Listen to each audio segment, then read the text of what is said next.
I'm Spencer. And I'm Rose. And this is the Itch Network, and we're here to review Deus Ex, Mankind Divided. This is for the PS4, Xbox One, and PC.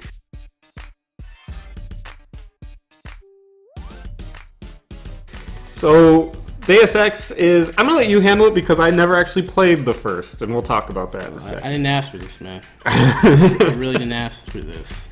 But I didn't really ask for this game because this is actually one of the games that I've been excited for this entire year. The game is that you are Adam Jensen, returning protagonist from the first game, and augmented to hell.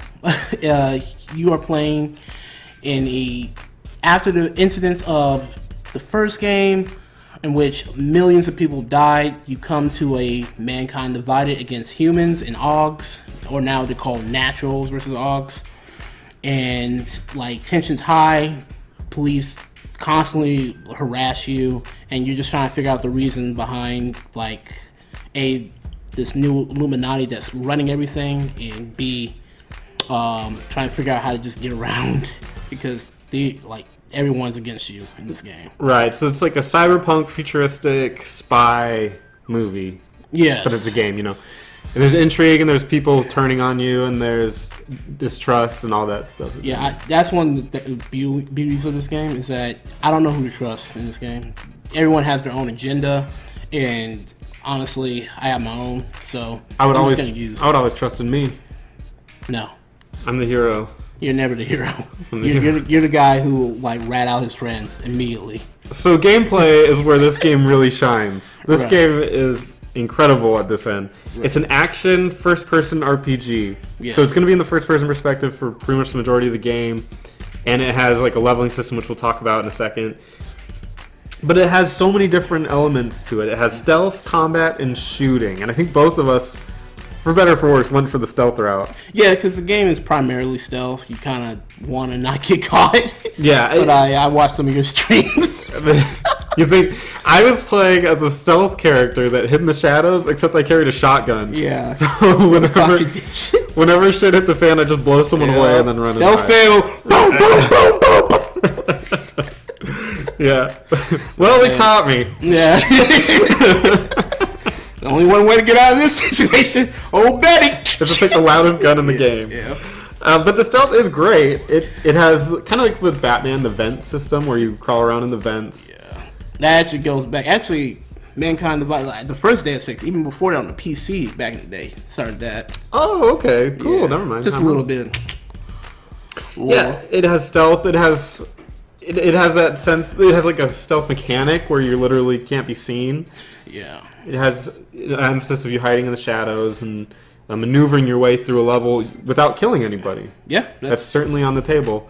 Yeah, I did a whole bunch of not killing. Yeah. It has combat in it. I found the combat to be a little bit rough, control-wise. I think it's because your control scheme. But maybe, yeah, I had no problem with it, to be honest. Because I never really got into any combat situations because I was constantly sneaking around and just sneaking everywhere. Well, I played around it in the tutorial thingy that they had, and I felt it was a little bit slow or cumbersome, or maybe, and it could have just been the settings, but I didn't like it so much, so I didn't go that route. But and that should be mentioned too, is there's different controls. Yes, I was gonna say, I was like, pick standard shooter if you're typically an FPS kind of person. Yeah, I would just pick standard. I played with the Mankind Divided one, and there's little kinks in the system that make it really difficult. For the longest time, I didn't know how to unequip an item. I was gonna bring it up. Watching you like constantly throw a gun down. Yeah, I would carry my shotgun, and it's like, how do I unequip it? Because I want to walk through the city with a shotgun, and I just walk around. And eventually, I learned how to do it the right way. But there was a time when I literally had to take my gun and throw it on the ground like as if it were loot that I didn't want, and then pick it back up because that wouldn't equip the item. I don't know how I was literally playing the game. First day, I was just like, just push the button. And I was just looking at your stream while playing and like, what is he doing? So the other part of this gameplay is dialogue options. A lot of games nowadays have this, and this game is no exception. It does it in a similar way. People are talking to you, and you have the dialogue options before you, which way you want to respond to it. Yeah. I will say that I thought it was very refreshing that the dialogue options were actually what the character said. Did you notice that? Yes. God damn it, RPGs with that whole like one thing, like here you're gonna say something like this, here like say something like this, or here you're gonna say something. Let me read what he's gonna say. Yeah. Which was so perfect because there was a lot of times where I was like, I'm gonna select this, and I actually read it out, and I'm like, nah, that's not really what I want to say. So I'll actually go over to another option instead. Yeah. And dialogue actually goes a step further in certain ways if you want it to. Again, a lot of this game is if you want it to be this way. Right. But it has the options to analyze what people are saying in their tone of voice, right? And then you can make decisions based on that, which you think they'll be affected more by it. Yeah. And that was a really cool system that I ended up taking advantage of. It didn't happen enough though. No, man. Sometimes you just don't know. So, like some options, you're like, you talk to the hot dog vendor and you say, I'm not gonna I'm not gonna get your hot dog. That decision may weigh on you later. You just don't know. Like there was actually a decision I made at the early bit of the game that I thought I didn't think much of. Yeah. And it actually came back, and I was just like, ooh, I'm sorry. I'm sorry. I'm so sorry. So there's a lot of like dialogue, like consequences, both pros and cons. And speaking of kind of in that vein, there's a lot of side quests in it. A lot of them I think you have to find because I pretty much followed the main path and I got side quests, but I didn't get as many as I think you did. So I think you need to start talking to a lot of people. Yeah, the game is a little bit about exploring and just seeing what's going on in the world. So sometimes I just look around like, hey, you got a name over your head. You're not just civilian number 205. So let me talk to you. And then sometimes they're like, hey, help me out. I'm like, all right, cool, I'll do it. It did have a crafting system in it where you can craft. It's not a huge thing. It's just you collect parts. It's and you mostly can make something consumables out of it. In my case, in like upgraded weapons. But if I did it for the energy, the biocell, yeah. Those are really helpful because when you're stealthy, you kind of need it. One of the last things. Well, there's two more things. The augments. Yeah. Just as a quick, if you want my one tip for the game. Upgrade your hacking. Yes. Anything that has to do with hacking, upgrade the shit out of it. Yes, that was actually the tip that I took from you, and I was like, thank you. Because you want to be able to access everywhere and anywhere you can. So get hacking, get stealth hacking, and get the distance, the remote hacking. Because if you do that, I didn't do that, and I regretted it later. I did that at the very beginning again. I thought that was something you had, so that's why I was like, oh, I'll get that too. And it's fucking tastic. Yeah, hacking will open up literally 50% of the game. Yeah. To you. So you definitely need it, regardless if you're going stealth or action. Right. And then finally, the physics in this game. Very few games these days actually take advantage of this. Yeah, like we said, there's a lot of options to approach a situation. Yeah. And one of the best ones is putting garbage cans on top of garbage cans just so you can jump over the wall. You never see that in games today. Yeah. But it was so cool. Like, I literally would grab a box, put it there, then stack another box on top of it so I could get on top of a roof. Right. And I love that. Oh my god. I was the first time I did it, I was like, no fucking way I can do this. Yeah. And then I did it all the time and it was just wonderful. Yeah. I loved when the thugs were there watching you do it. It's like, what are you doing? It's like, look at that weird augment. Don't worry about it. Just fucking hogs. Oh, the racist clanks. Ugh. Oh yeah, clanks is that's what they call it. Yeah. Ugh, yeah, that's pretty rough. So graphically, let's talk about that. Graphically, can dip in frames, but it's overall a pretty dirty game.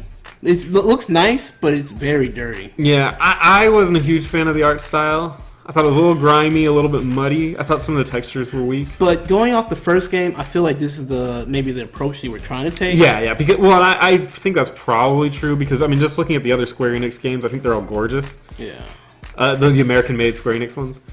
And so I'm not really gonna bitch about it. I think they were just going for it and it wasn't my style. Yeah. That's Cyberpunk. But there were slowdown issues. Yeah, that's why I want to get back. Frame rate drops. Oh my god. It just slow down, lag. I remember doing some of the the remote hacking, and it's you gotta push it on. You gotta literally click the button while it's on top of the unlocking mechanic, and I couldn't do it because it was just and I was like, what the I can't do this. Yeah. And it's just, and it happened so randomly to me because I was looking around, I was like, what's going on in this world that's causing this? And I was like, I can't really put my finger on it. Yeah, it could just be too much stuff going on screen. Yeah. But who knows? Yeah.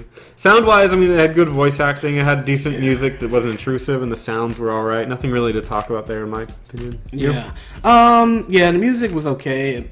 I always thought it was okay. I think it's just there. Voice acting was good, very good, actually, to me, because they actually put... They had the right emotion. I thought Adam kind of sounded like... Adam was a weird... Sometimes I liked his voice acting, sometimes I didn't. It was weird. It almost reminded me of Geralt from The Witcher, but without like the coolness. Right. Like Geralt is so much cooler than Adam Jensen. Yeah. It's like sometimes he just acts weird. Yeah. Sometimes it would be like he'd have something like sarcastic to say, but his timing was weird. Yeah. Like the voice actor has weird timing. Maybe he asked him to do it like that. Who knows? It was strange. So let's get to the pros and the cons then. Pros is replayability. There's so many ways to play this game. Yeah. Go stealth one time and go just full action shotgun and intend to do it all the time. Just run through, put that AUG on that gives you more damage resistance, and just boom, boom, boom, knock them all out. Dialogue options just in replayability is that like maybe if I said this instead of that, something completely different may happen. And this game is full of that. Yeah, there isn't really a bad guy, good guy one here. No. There's more just like different approaches to different dialogue. Factions and different agendas. It's just... And that's what I like. It's like the only people who are seemingly evil is the Illuminati in the game. You say Illuminati. Are they really the Illuminati? Yeah. Yeah, there's Illuminati. I like I like the upgrade system. Yeah. It does something when you're upgrading your AUGs. It does something that no other game does, and I always mention it, is sacrifice and choice. This game actually has sacrifice. So you have so you take Skyrim for example. Right. If you want to be the master of everything, go for it. I knew exactly as soon as you said Skyrim, I was like, yeah. You want to be the strongest mage, the best archer, and the best warrior? Yeah. Go for it. Yep, I'm going to do it. I'm going to be all this. Yeah. Whereas this game literally requires you to remove augments. Yeah. Just so you can be the master of something. So I had to, and I love that. So I can say, you know what? I'm not going to be the guy that has a strong lung capacity. I don't think I'm going to be needing that soon. So not going to be swimming. So I opted out of that, and I was like, you know what? That's just not going to be my strength. So I can get some fucking cool hacking ability. You know what? That's funny. I didn't take that off. I took off the Typhoon, which I think is maybe the most powerful weapon in the game. I kept getting ammo for that, selling it for a bunch of money. It sells really well. So I love the upgrade system. I think it was great, and each upgrade you get has its own skill tree. Right. So that was cool. Yeah. And then, like we said, multiple ways to play. Multiple ways to play. Multiple ways. Oh, the ways to get around in that world. Like they tell you get to B. There's so many ways of getting to B. You can talk to someone sometimes. You can put boxes on top of boxes, jump over them. You can find vents. You can just shoot your way through. Or even maybe go invisible. You can go invisible in this game. Oh my god, go invisible. Yeah. That's my tip. So literally at the end of the game, I went invisible and would just walk from one end of the map to the other. Nobody would see me. I cannot believe they didn't think of in their world that people who have this invisible, because this isn't the first time it pops up. It's at the beginning of the game. Well, some of them use it. That's what I'm saying. Is that but how do we track someone who's invisible? I don't know. Maybe heat signature. Or something? Right. You think something at some point they would have implemented a heat signature kind of thing. Yeah. Either way, it's still really cool. What are the cons?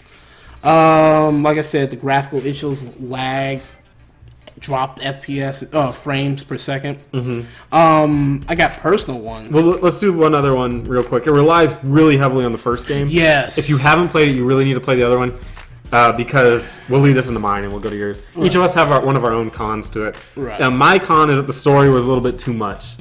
And what do you mean by that? It was so much that they throw at you. And I think it was like, and that's one of the parts. Exactly. If I played the other game, I probably would have been a little bit more invested and a little bit more like, oh, that's a big deal because of this. Yeah. To me, it was, and they give you like a 20-minute intro. Yeah. But it's just too much. Yeah. It's just way too much. And I played the first one. I watched the 20-minute one. The 21-minute one didn't really help. Yeah. Because there's so much character development. You don't know who David Seraph is. Right. Yeah. And it's just like watching a weird, not fun to watch documentary. Like if they were in a documentary and they summed it up in 20 minutes instead of like an hour, It's like, and this guy happened, but this guy was the other guy, and then this guy was a good guy. And it's like, whoa, you know what they could have easily done?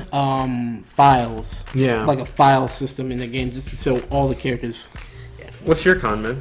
My personal con is just like Over-animated. over animated like speaking when they talk. Sometimes they'll be talking and you don't have to do like motions to talk about things. Sometimes you can just be like, hey, this is going down here. But sometimes they'll go, but Jensen, you have to do this now. Why aren't you doing? Sometimes it's just a little over animated. And I'm just like, this is the goofiest fucking thing I'm watching. No one really like talks like that or moves like that. For sure. Yeah. So let's talk about recommendations. That's how you say the word. Yeah, recommendations. I recommend this for full price. This game will have replayability. I know it's gonna have DLC. I can smell it, and from what I hear, it's always pretty decent. And speaking of replayability, we didn't even mention it. It has New Game Plus. Oh, does it? Yeah. I can't wait to play it. So I recommend it for full price as well. In full price? All right then, man. I'm down with that. I completely asked for this. I'm Rosie. I'm Spencer. This is the Itch Network. Thanks for watching.